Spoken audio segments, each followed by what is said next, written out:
Prostate cancer is the commonest cancer affecting men. It causes around 12,000 deaths in UK every year. But if we are able to detect it as early as possible and seek medical help, we massively increase our chances of survival and also of better quality of life. What are the red flags which we should be aware of, that in case they appear in our body, that we seek immediate medical help and seek further treatment? My name is Dr. Aviral Vatsa. I'm a clinician and a scientist by training.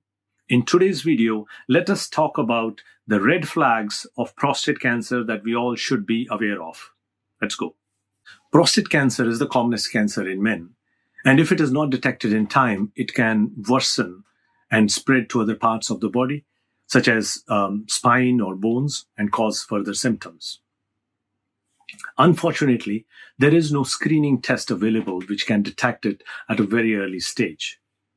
The prostate-specific antigen, this blood test called PSA test, gives us an indication. If it is positive, gives us an indication that there might be cancer and further investigations are warranted after that. But a negative PSA does not rule out prostate cancer. And as a result, we don't have a useful and economical screening test for prostate cancer. If we think about signs and symptoms, if one is advancing in age, for example, post 50s, 60s, or 70s, and one starts to feel lethargic or tired all the time, despite your best efforts of diet and exercise and healthy lifestyle, and no other obvious reason for feeling so, and if you still feel that, do seek medical help to rule out cancer.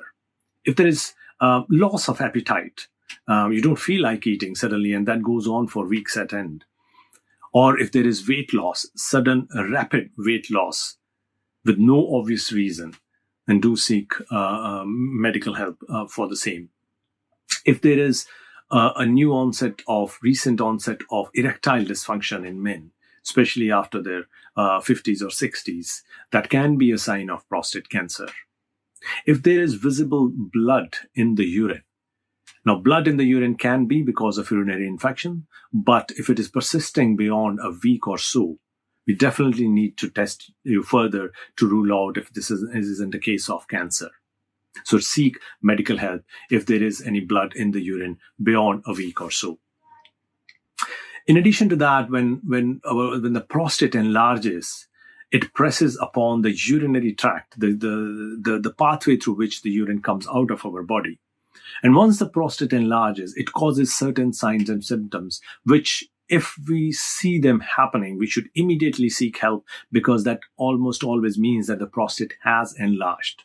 At that stage, if it is cancer, it might still be that it is within the prostate. The cancer is still within the prostate and it has not spread. So we do need to seek urgent help. The signs and symptoms, or the symptoms which it causes, are largely nocturia, as we call it, which is that you would be going to pass urine more number of times, especially at night. You have to get up multiple times at night, which is one of the commonest symptoms. You might have to go urgently. You feel that if you don't go urgently, there might be some accidents happening. There might be some retention of urine, as to you feel that you're not able to pass the whole urine, or you cannot empty the whole bladder. There can be terminal dribbling at the end of the stream, that the urine is dribbling, and the stream itself might lose its strength slowly. Or you might have to really exert yourself to start passing urine when you're about to start. Or even during the day, you might have an overactive bladder, which might cause you to go to pass urine more often. These are the global general signs and symptoms which we should be aware of, especially in men who are crossing their 50s, 60s, and if any of these appear, seek immediate medical help, so that an early detection of cancer, if it is there, can be done and appropriate treatment be offered. I hope this video has helped you know about signs and symptoms as red flags for prostate cancer. If there are any other comments or questions you have regarding prostate cancer or red flags of it, do let me know. Take care.